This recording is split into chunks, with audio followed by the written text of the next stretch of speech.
गोदा कल्याण समये प्रवर निर्णयः परव्योह विभव अंतर्यामि अर्चावतार पंचार्षेय प्रवरान्वित परब्रह्म गोत्रोद्भवाय आदिनारायण शर्मणो नप्त्रे परव्यूह विभव अंतर्यामि अर्चावतार पंचार्षेय प्रवरान्वित परब्रह्म गोत्रोद्भवाय वैकुंठनाथ शर्मण पौत्राय परव्यूह विभव अंतर्यामि अर्चावतार पांचार्षेय प्रवरान्वित परब्रह्म गोत्रोद्भवाय व्यूह वासुदेव शर्मण पुत्राय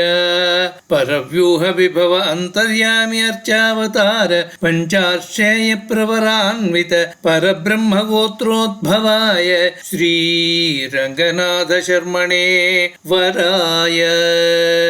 गोदा प्रवर सालामृत सौवर्णामृतार्णत्रयार्षेय प्रवरान्वित सालामृत गोत्रोद्भव काश्यप शर्मणो नप्त्रीं सालामृत सौवर्णामृतार्णत्रयार्षेय प्रवरान्वित सालामृत गोत्रोद्भव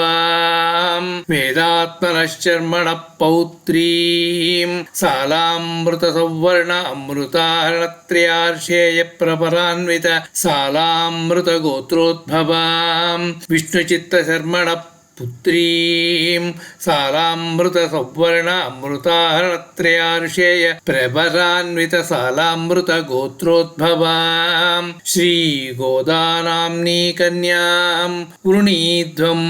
वृणीमके। ఈ ప్రవరను ఎవరైతే శ్రద్ధాభక్తులతో వింటారో వివాహము కాని వారికి వివాహము జరిగి ఆనందముగా జీవితమును గడుపగలరు. స్వస్తి.